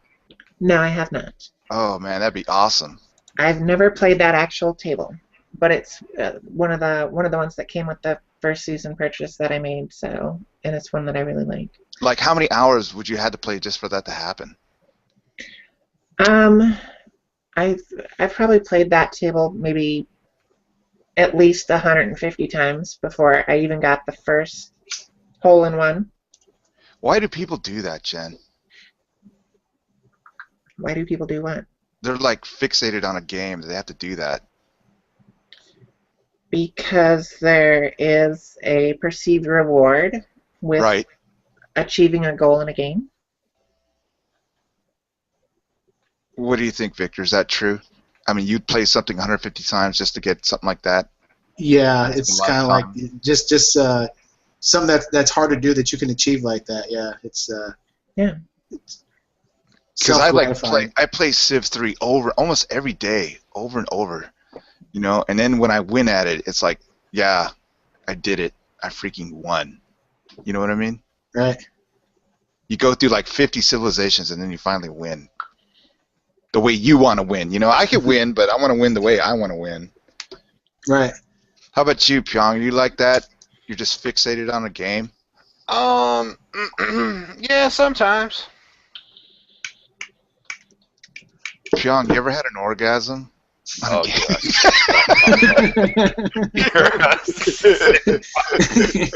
Yes, I did, and it was because of Bunto. I thought you had to hear God and had an orgasm on pinball game. No, really. What's your favorite all-time, achievement in gaming, Pyong? Please. Oh, jeez, man. I would have to say Phantasy Star Online, way back in the Dreamcast days, 4-person cooperative, killed a boss in there with a bunch of like low-level people, and they had no business being in there. Best experience ever. Oh man. I Everybody mean, had how a many great time. hours did you play it? Oh, it wasn't a lot of hours. It was just a best experience. You mean like man? I don't know what the best. I don't know what if you're talking like long-term achievement. I have no clue. I mean, did you get a high, or were you high when you got that achievement? No, I wasn't high. But you got a high. Yes. No. What am I talking about? I had an orgasm. Of course. Okay. Satisfied? Can you screw on somebody else now? And now you got hooked on it and played that game every day. Okay, listen, to recapture the high, right? Pyong, doesn't that happen to recapture the high? Doing it just to get that high back? Nah. I mean, the reason I play video games is a little bit different. I play video games to have like almost like reading books, to experience to have a virtual experience, that kind of thing. So I agree. that's why I liked. Go ahead. No, I was saying I agree. That's, Yeah. Like that's why I liked Red Dead Redemption and like Mass Effect is like that. Mass Effect isn't a first-person shooter. It's more like a kind of an interaction game. A lot of it. There was another one I really liked too. L.A. Noire. Anyone ever play that one? Wow, no. I have heard of it, yes. I bought it, but I never played it yet. I haven't played it yet. I got it at GameStop for like $4.99, so I plan to play it. Definitely worth it. Yeah, it's like you play a detective and you investigate different crimes. You work your way up from. Yeah, I played the first one where they go into that alley and you find that gun, or something like that. Yeah. Cool. Yeah. Really cool. I had to put it down because I got another game, and then I just put it on the shelf. But yeah, I plan to play that. Yeah, that happens to me too. That's so I was telling you guys how I don't really like games where the whole idea is to kill things or people all the time. Yes, I agree. There's one game that is kind of like that, but the story behind it is so what's the word I'm looking for? Enigmatic. It's so compelling. Okay. That it is absolutely, to find a game like that from a genre I really don't care for, where the whole concept is to kind of kill your way to the end. It's by far my favorite game ever. What is it? The Last of Us. The Last of Us. Yes. What year? 2011, I believe is when it came out. What console is it on? It's strictly PS3 and PS4. Yeah, I haven't heard of that one. I got Xbox. I bought my PS3 specifically for that game. Wow. That's how good the game is to me. Cool. Yeah, I've heard a lot of good things about it. I don't have that one yet. I need to get it. Do you have a 3 or a 4? A 3? A 3? Mm-hmm. If you're ever gonna get the PS4, I would suggest getting the remastered version. Oh, okay. Because it has the DLC that comes with it, the extra side story with Ellie, which is really good too. It adds to the background of her, and it kind of puts a lot into perspective for the story. So very cool. Okay, let me see. All right, Brojo, are you still there? No. Let me see. How am I? Sir. Oh, there he is, bro. Okay, so let's bring in your view, please, about game addiction. Do you think it's a terrible thing to be addicted to games? To lose track of reality so easily as these people do? I think that anything that probably affects your, your social life or work or your home life, it can be, then it be an addiction. Everything in moderation, my friend. That's how I see it. Okay, let's suppose these people are really depressed, right? So it's okay for them to play games, right, to make themselves happy? Or should they seek psychiatric help? Hmm, probably should seek some help. You know, that $4.99 that they spend at GameStop could probably be saved for, the $499 they got to pay for psychiatric help. How about hangout addiction? How about positive hangout addiction? No, Jennifer, have you ever been addicted to games to where you said, "Oh man, I got to go cold turkey"? Like I said, I'm not a gamer type person. I play, like, if I have a day off and I set it aside to play games, I am playing games that entire day. Wowee. But I will not, like, if I'm going to sit down and play a game that's in depth, like, Fallout New Vegas or something like that, or The Last of Us, I'm going to play for a long time. But then I won't play again for like another 3-4 weeks or so. It's kind of those once every once in a while kind of things for me. So I mean, you don't play games every day. no. Pyong, do you play games every day? It depends on what I'm doing. I'd say in the last 3 or 4 days, I played games every day. But then before that, I didn't play for. You feel addicted to games? Oh no, fuck no. Hey Jennifer, do you have a 3DS? I do not have a 3DS. No. I am looking for. I don't have a 3DS, but I am definitely getting one of the new ones. The new 3DSs. Have you heard about those? I have. I've seen them played, and I still wouldn't want one just because I'm not a big fan of the portables. The last portable, this is tell you how long ago it's been. The last portable I owned was a Sega Game Gear. Oh wow, yeah, okay. Those ran on batteries, didn't they? Like They did. double A's or something? Which one was that? The Sega Game Gear ran on 4 Oh, AA yeah. batteries. I had one of those, yeah. It just sucked the batteries right out of them. Definitely. I'd play like 3 or 4 hours on them, and then I'd be like, "Mom, I need new batteries." Wow. And that was back before rechargeables were easily affordable. Like rechargeables were probably like $20 for a 4-pack. So I Wow. remember mine had the AC adapter on it, so I just had to sit next to the wall. yeah, mine. I mean, but that kind of defeats the purpose of a portable Right. system. Yeah. Yeah. But yeah, as far as playing it, if I was at home playing it, I could definitely throw it on in the wall socket. Yeah. But yeah, Okay. that was the last one I had, and any other games I had, that I played, I pretty much was just on my Super Nintendo and stuff like that. My Nintendo, Super Nintendo. That's great. Well, what I'm getting at is this, guys. It's like the gaming industry is a part of your psychological makeup. Right? I mean, no, really. I mean, you've been playing games. Right, yes, orgasm, Bunto, whatever Bunto It's the part- says. No, listen, don't you think Right. that there's a part of your daily reality experience invested in gaming? No, honestly. No. You don't think so? Fuck no, dude. Like you I could would say that you could say the same. You could say the same thing for Milton Bradley and Parker Brothers for board games back in the day. Are you gonna say the same? You gonna say the same thing for checkers and chess and backgammon before that, and before there was Monopoly and Sorry? Or are you gonna say the same thing for dice and poker before that? Like really? For some people that live in What Las I'm Vegas. more interested in, I've told him no, so let's see how many more times he asks it.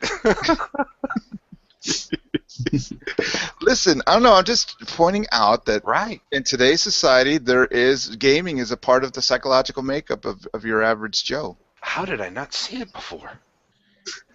Now that you say it again, Bunto, you're absolutely right. And so, that leads one to believe that,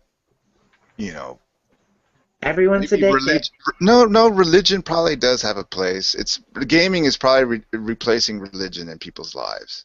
No. Jesus Christ, where do you... It's you out of reality. I rest my Are you case. using like a random sentence generator right now, I Bunto? rest my case. Jesus Christ. No, really. I mean, are you pretty religious about your games? Aren't you? I mean, everything you've told me in the past hour, it seems almost like, an important facet of your lives. Purple plus ladder equals cheese wheel. Where's this? Where's the There's no correlation. There's no causation. Where the fuck are you getting this from, Bunto? Okay. Do you understand your games, Jennifer? Do I understand the concept, the rules, and the play of games that I play? Yes. They make sense to you, right? Absolutely, but only from studying them. Like religion. Okay. Like driving a car. Like working any job. You have to learn it before you do it. That's like anything in life. You could sit there and say that anything in life is a religion then. Yes. You have to learn how to eat and what you like, so therefore eating is a religion. Well, okay, well, let's think about this, guys. I mean, it's sort of like... Do we really need to? Come well, on. Eric likes playing games in a group, right? Eric, you like... Sure. Well, there's your fellowship angle right there. Fellowship. Jeez, come on. Fucking Yes. What are you talking about, How Bunto? far are you stretching for this crap, Bunto? Okay, what is religious fellowship, Jen? Please. Religion is the customs and beliefs that go specifically around a deity or a Okay. supernatural being Okay. that holds power over, like a power that is greater than humans. I would say that without humans, there would be no games. Therefore, games do not have more power than human beings. Well, yeah, that's theology. But I tell you, you know what the god of games is? The god of games is victory, to win. So it is like a religious experience. Who says that the concept of religion is to win?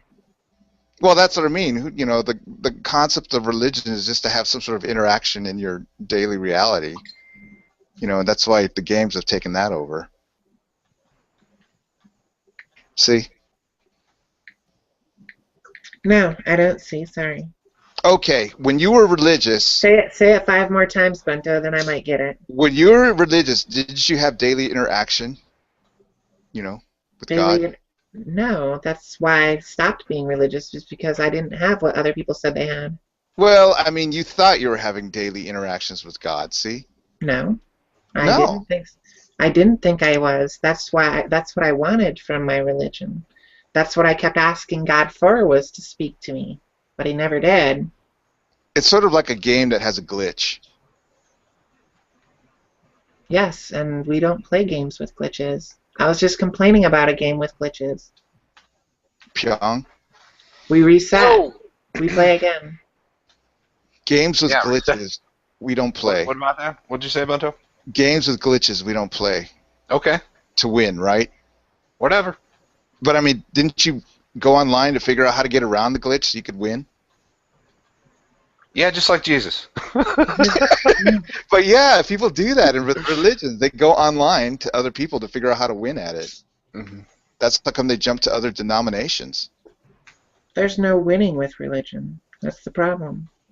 Well, See, here's the debunk to your analogy, Bunto. okay. If you're going to equate God to games, games are real, God is not. End of story. Games are real, God is not. Okay. Then how come there's more Godders than gamers? There's more religious people than gamers. Yeah, because we all know that, you know, the more people that believe in something, the more it's right? Well, what it means is that there's something there for them people to cling on to. What if you make your own game and everybody else plays it? That make you the god of that game? Well, the god of the game is going to be victory. You know, people want to win at the game, so that's why they're playing it. That's why they're... Well, not every... Oh, I can't... never mind. I actually was going to make a comment. What am I thinking? Okay, so there is a game out there, and I can't remember what the hell the name of the game is called, But the concept of the game is to drive a bus from one point to another, and like it's like 8 actual hours of driving this bus on a Seriously? freeway Oh, to get that's to the that other Penn and point. Teller game. That's called Yeah, work, isn't it? it's like bus driver or some shit like that. But anyway, Yeah. That was um, you're driving through a desert in a Right. bus, and there is no win in the game. Well, the win is That's to get to right. the destination, right? But there's no win. It's just point A to point B. Well, it's like Flight Simulator. If you ever played that, you take off from one airport to the other, and it's in real Right. time. Yeah, you can do like real weather and all that. You just flying to their destination. There's nothing to. It's like Well, the winning is like, a satisfactory mission. no. that. Yeah, I know what game you're talking about, Jennifer. That was like a Sega game that was designed by Penn and Teller, and you drive the bus for 8 hours, and if you like if you hold the button and let off the D-pad, you'll eventually like go off of the side of the road. A tow truck will come, and it'll take you all the way back in real time. Oh my God. Torture. And then like when you get to your destination, it just turns you around and you drive back for 8 hours. It's ridiculous. Yeah, and there is no victory. There is no Well, win. Okay, That's but right. most games have victory. Oh, so now it's most. Okay. Well, like most religions have gods. Some religions don't have God. Like Jainism doesn't But have- guess what? Some people played that bus driving game. Right. Some people are Jainists. Jainism doesn't have a God. But there's some people that are Jainists. Okay. So I don't have a god The either. the bus game is an outlier, see?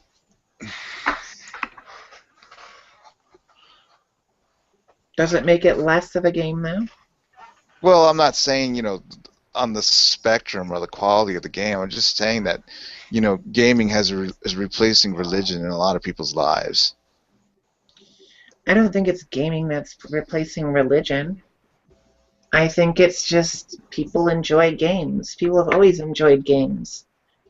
The games are just becoming more advanced and more interactive and more digital, and that's just the direction they went.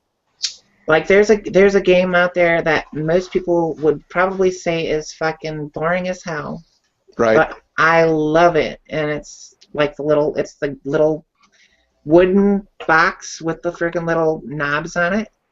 And you have a little ball, and you try to take the ball through the maze without falling in the little hole. It's a labyrinth. Yeah. Yep. I love Labyrinth. That That's game fun. fucking rocks. Yeah. Most people would say that is the boringest fucking game ever. They're like, where's the fucking video effects? Where's the fucking Right. this? Where's that? But you like the zen of the game, right? It doesn't make it any less of a game, and people Oh, I have know. loved you- that game before these video games. It's all the same. It's like the zen of the game, though. You enjoy, right? Well, yeah, it's the perceived accomplishment of Right. what you're trying to do. Like if I were to and the thing is with that game is if I wanted to go to the end of the maze, and that was my goal, Right. I could have that be my goal. If I wanted my ball to fall down the third hole, and Right. that were my goal, that would be my goal. There is no set rule. Right. You see, that's the on zen the of the accomplishment. game. It's the zen of the game. I don't know if you would call it. I mean, you It's can call it zen, Zen. zen meditation of the game. So it's a Sure. religion. That moment when you're scooping up your soup and you friggin' spoon it into your mouth, that's the Zen of the food. Could the be. religion of it. How come you're so averse to calling your game a religion? Did you have a bad experience with religion? How come you're so adverse to calling anything else in life a religion? Why isn't everything a religion? Well, yeah, I guess you could look at it that, but it's all on a scale. Some things are more religious-like than other things. Like the spoon eating soup isn't very religious, but the gaming I can see as being a stand-in for religion. That has to be one of the most asinine things I've heard today. Maybe Thank you. this week. I can't Thank believe you. that you're even trying to pull this shit. What? Like, That do you gaming have a is little, like do you have a little note religion? card there, and you're just like making points for yourself? Like, if you can get people to agree with you on the most preposterous shit. No, it's just an observation. I'm not Oh trying to fuck, that's win the like worst a observation religion. ever. There are That no gaming tenets, is there are like no religion. rituals, there's no dogma. But yes, it's religion, of course. Yeah. Well, I mean, there is ritual and there's some dogma. I mean, games have to be at a certain level, so there is dogma. No, there's no dogma. Anyway, Jennifer, it was very nice to meet you, and Victor as well. I've never spoken with you, and Brother John. Thank you for the hangout earlier, but I am going to hit the hay, guys. So thank you too, Bunto. Nice to meet you, dude. Hey, welcome, Pyong. Have a Loads good of night. laughs. I'm glad I could, fulfill something this week. Okay. Yeah, interesting. Yeah, but I kind of agree. I think Keebler elves actually do make my cookies, and there's nothing you guys can say that would make me believe otherwise, and therefore, Okay, well, let me ask you a frank question, Jennifer. What is like religion in your life religion. besides religion? Sex. There's nothing like religion? That's kind of the point of a religion, is that religion is religion. If So, something were like religion, it would be called a religion. Mm, Like agree. when someone says that they play games religiously, Right, that is not actual religion. They're saying that it's a metaphor. right, exactly. So what's a metaphor for religion in your life? Sex? Why is that the first thing that always pops in your fucking head? Because Stizer said it. Whatever Stizer says, I repeat.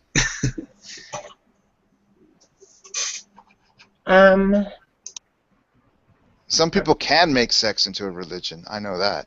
Closest thing to a religion in my life right now? Yeah. Would probably be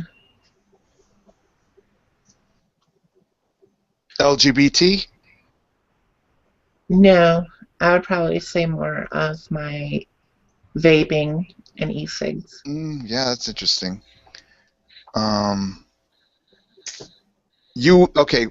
Okay. Could you get over vaping like you did religion? That's the beauty of it, though, is I don't need to. Because vaping is real. It provides me with the comfort that I need and want. And it does something that God never did for me. Like for a week? Put it aside. I could, but I don't want to, nor do I need to. Yeah. I mean, vaping's more or less healthy, right? I would say it's healthier than smoking. I mean, think about everything in the world these days that's supposedly not healthy for you. I mean, True. Very true. everything fucking causes cancer, so you might as well enjoy life. Well, vaping, how much do you think in cigarettes do you smoke a week? Like a pack? Cigarette, how many cigarettes did I smoke in a week? Well, I meant like, equivalent in vaping. Oh, there are chemicals in cigarettes that I will never get from vaping. So Okay. there's not even an equivalent to it. So no nicotine in there? Well, there's nicotine, but I'm talking about like the carcinogens like formaldehyde, which are, you can find formaldehyde in freaking your fruit. So, I thought nicotine was a carcinogen. no, nicotine is a drug. I think it's a class 1 drug like marijuana, like THC. Oh, I thought it was a carcinogen. Wait, no, it's not a class 1. Let's see, what would class, Schedule class 1. one. Schedule 1. Schedule 1, something, whatever. It's one of them that's considered a drug, but it's legal, like caffeine, nicotine, whatever. Okay, so you're telling me that you could smoke the vape and never get cancer. I could eat an apple and get cancer. Is there a I, higher chance of you getting cancer with the vape? there's a higher chance of me getting cancer from flying in an airplane. Okay. So it's pretty safe, huh?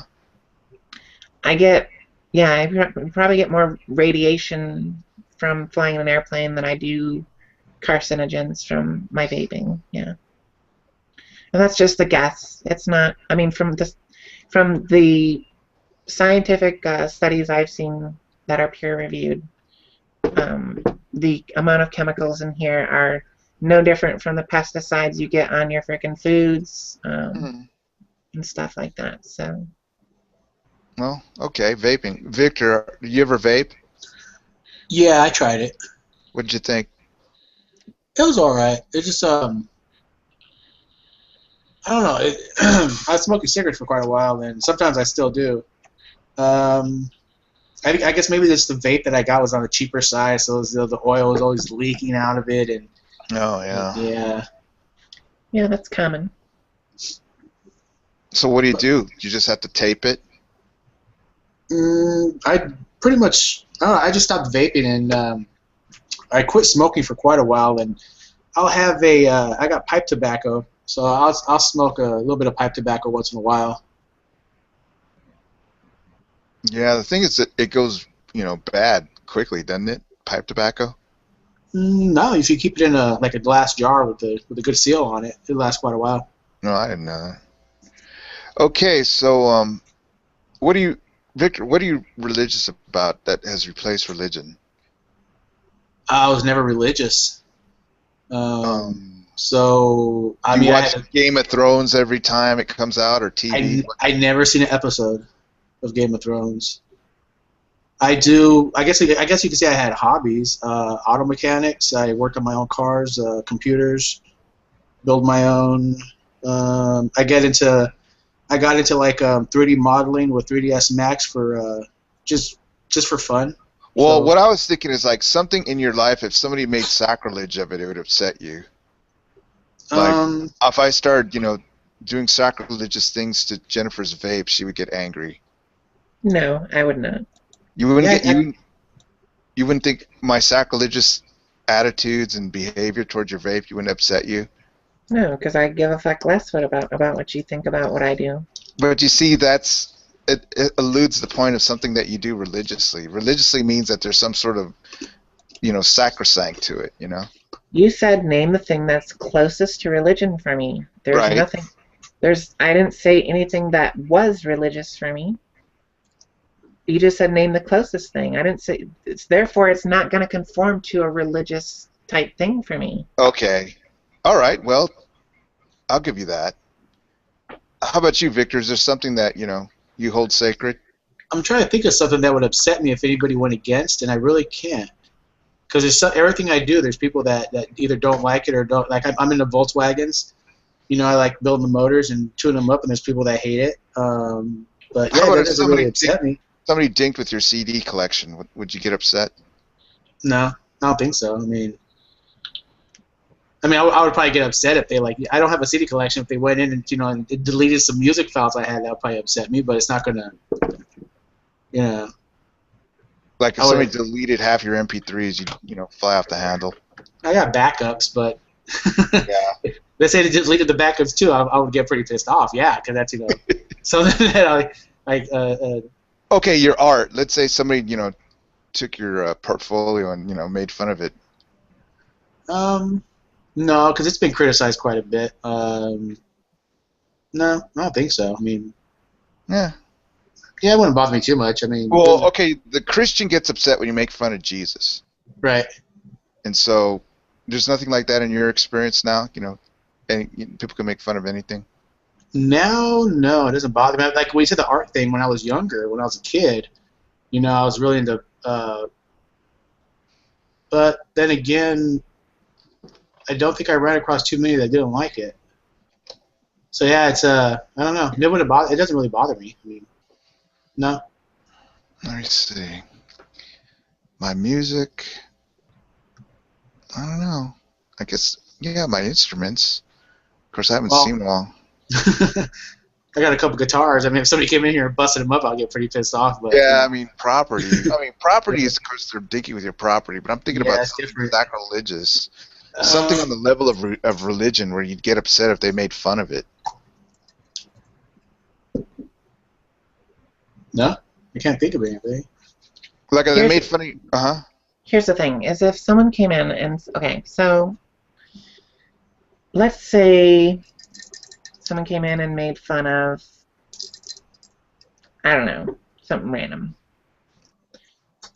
my music, whatever. Right. Your drum playing. Sure, whatever. Would I get offended by it? No, because I think that they're allowed to have their own opinion. Would I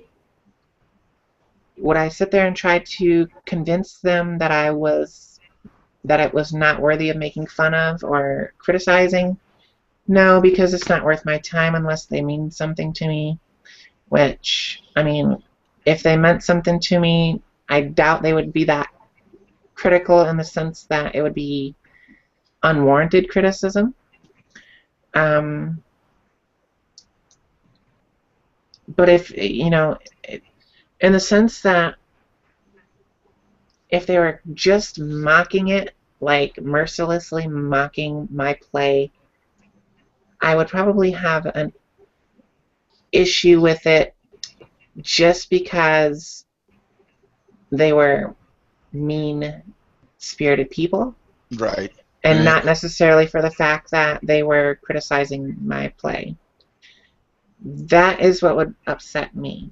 And so, but when it comes to religion, we had this, I'm sure most of you have probably, if not all of you, have probably heard about the whole incident in Paris Yes. about, the Muslims that killed people for, quote unquote, mocking their Muhammad or whatever. Right. There is nothing in the world that someone could mock me or anything I did or whatever that would cause me to Do something like take that. someone's life, to let alone to even cause them physical or verbal harm, Right. let alone kill them, Yeah. Well, Muslims, when they overreact like that, it's so hypocritical because all of them overreact about when people mock the Prophet Muhammad, but they never overreact when they mock Prophet Jesus, when Right. Jesus is the most quoted prophet in the Holy Quran. So they're hypocrites when it comes to that, and that's what I didn't like about the Ummah when I was involved in it. Okay. So. Oh, Uh-huh. I done a drawing that mocked both of them at the same time. Wow. And you showed it to people? I'll show you. I got to print it out. I scanned it. I can't find the original. I don't know what I got to do with it. Let me see if I can find it. I'll print it out and show you guys right now. Okay. Well, how about this, guys? Okay. So yeah, you're all atheists. If another person or atheist makes fun of your atheism, does that get on your nerves? Like, No. oh, that position is asinine, and you don't know science, stuff like that. I mean, does that sort of get, annoying? Somebody who doesn't appreciate your disbelief in God? Well, they don't have a disbelief in God either, so why would it, like, atheism only holds one position on one question. It's not like saying, oh, you don't know science, therefore your atheism sucks. It's That has atheism. happened. Well, That has yeah, but happened. that is an asinine argument. It's not even something that's true. It's like criticizing someone's reasons for being an atheist is Right. a different story than criticizing someone for being an atheist. Right. When Like, people say that your arguments that you use are asinine, does it get on your nerves? Because any way you cut it, there is no God. Like, people get upset that I use science instead of philosophy to say that there is no God. What does science have to say about a supernatural being? There's no such thing. Proven. Up to this point in time. But that just, all that proves is that your belief is set on something that has yet to be proven, which cannot be proven by science and cannot be disproven by science. But your belief is just a belief. It's not. I believe that science has disproven God, without a doubt. You can believe that, but science Right. doesn't prove nor disprove anything.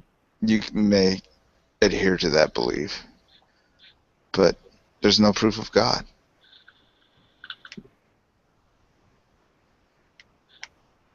I will agree with you saying there is no proof of God. Okay. But there is no, that's not science. That's just lack of proof. That's not science? No. Lack of proof is not science. Lack of proof is not science. Does God occur naturally in our reality?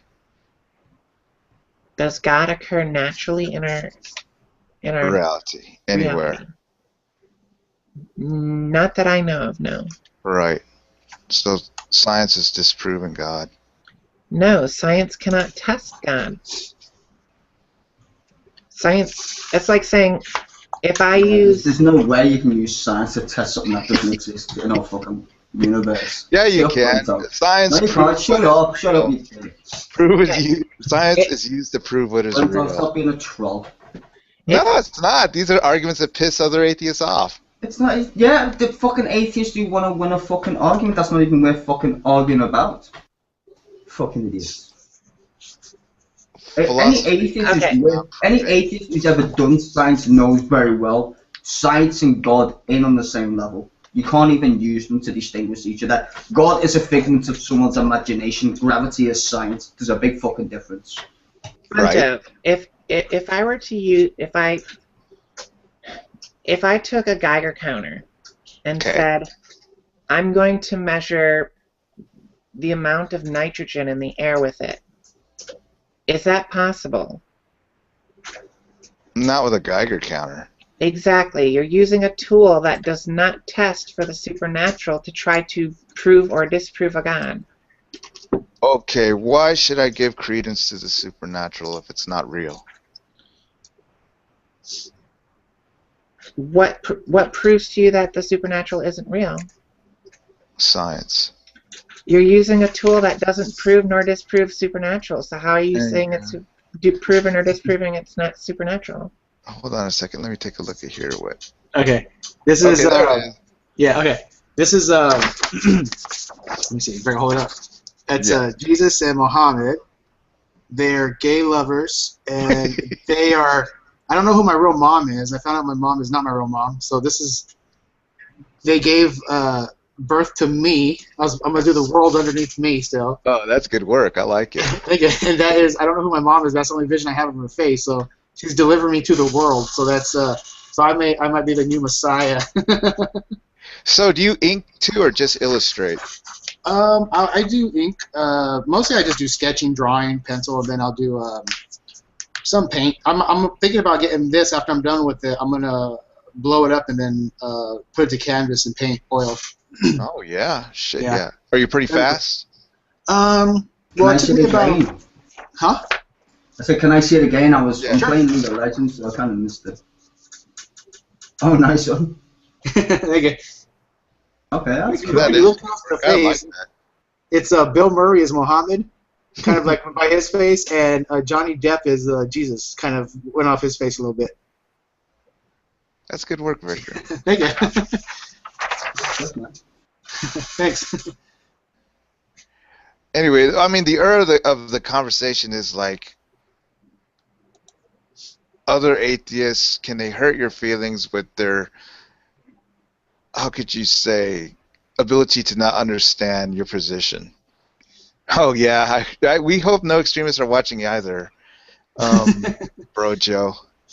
I mean, you know, I don't know why people get so heated in these Google Plus Hangouts. You've seen it, Victor, right? At Nadia's Hangout, how they fly off the handle. You know, if you don't use the right axiom or the right premise. You know You know, what? I'm sorry I mentioned that fucking word. I really am. Ever since I mentioned that shit, everybody says it now. axiom. Yeah, that's like fucking every cunt under the sun says it now. I just feel like it's been bastardized so much. So Seriously. when was the last? Okay, when was the last time you were at a Hangout, Stiles, or a Nadia Hangout? I don't go in there no more. Yeah, with you Nadia. don't go in She's there just, anymore. not worth my time. She just annoys the fuck out of me anyway. But I mean, is it other atheists that are attacking you there, or just theists? Just this, basically. Well, there's only one person who would say question, not the axiom part, only how it applies to religion, and that was, I think, was Alex, not Alex, but somebody else. But only because I call myself an atheist. But the actual math, you can't really deny the fact that if you're gonna have a premise first, which is God, Okay. then it needs to be at, like, a good point, which is, without bias, and sadly, God is biased by its very nature. Okay, Stizer, did you have to learn all this philosophy to present your position, or are you just, how do you No, present your position? well, no, it didn't actually, which is the funny part. I just like math and science, and, I take it from a logical standpoint. The reason why I do that anyway, because it saves me being biased. There's no Right. bias in math. I just point out the evidence for both sides, actually, atheists and theists, and, it's not my fault that's the way the universe works, but that's how the universe works, sadly. Hey, Jennifer, did you have to learn philosophy to, talk on that level? Did I have to learn philosophy to talk on what level? The level of bringing the proper atheist argument. You have to learn all the jargon. No, I tried to keep my vocabulary to a minimum, so when I speak, that almost everyone can understand what the fuck I'm saying, rather than having to spend half their time looking up words that they don't know what the fuck they mean, and they lose train of thought of what it is, what order they were in, and lose meaning of what I'm saying. Like at a Nadia Hangout, when those guys, start going off, everybody loses track of what the hell's going on. Yeah, because unless you've used it or you've heard it or you know what the hell it means, you're not following. You end up having to start looking up words and being like, okay, what does that mean? Oh, well, okay, so now I know what that means, but what was she saying about it? So it's like you lose track. You lose people that way. Yeah. Brojo, are you there? Yeah, and I totally agree. You concur completely? Yeah. If you're trying to gain influence of, your beliefs and stuff, you have to communicate it for the greatest audience, and that's the common person. Okay, so those guys have full hangouts every day, man. 3 hangouts and they're always full, and all they do is talk philosophy, and nobody understands it. So explain all that.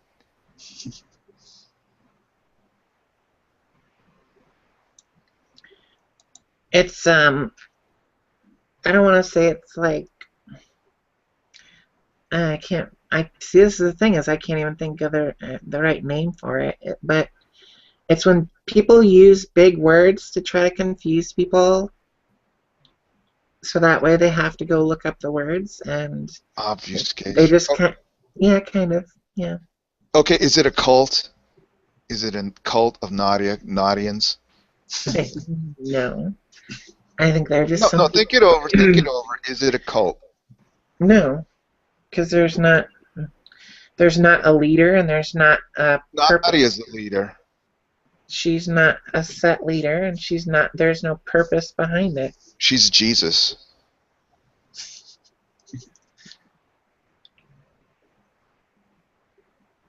And those are her disciples. Sure. They're there every day, talking the same thing they talked about yesterday. Yes, and if that's how they want to spend their life, then they're free to do so. And if there are people out there that want to listen to the same thing every day, they're free to do so too. And if you want to start your own hangout and complain about it, you're free to do so. I'm just offering observations, Jennifer. Of course. Um, So are they. the Nodians are probably the most coherent group in Google Hangouts to this day. They have 3 Hangouts every day, over 8 hours each, and they even hang out there when she's sleeping. You know, she just turns her mic off and she sleeps in front of them, and they just sit there watching her. That's called a cult. It's cult-like behavior. I think there needs to be a few more things that happen in order for it to actually be a cult. Like They have investment in her. They actually have feelings for Nadia.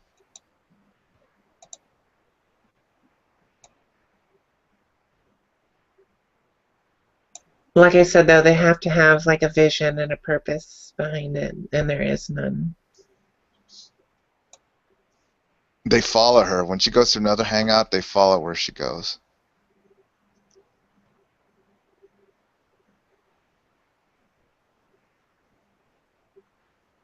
Yeah, I do notice there tend to be like certain regulars in there. Yeah. I've been in there a couple of times, and there's some interesting people. Sometimes I'll jump in there if I see somebody in there. But yeah, there's people that are just in there and they'll just remain silent for a while. But Yeah, there's been very few times when I've joined a Nadia hangout, and the reason is because there was one person or 2 people in there that I really wanted to talk to. yeah, It's not because I'm a Nadia cultist or a Nadiist or whatever you want to call them. A Nadian. not in.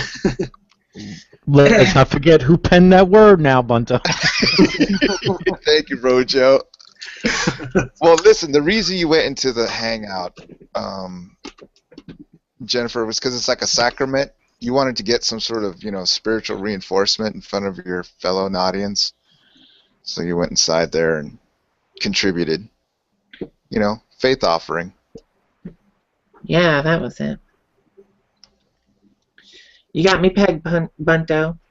That's so spot on. You and your observations are always correct.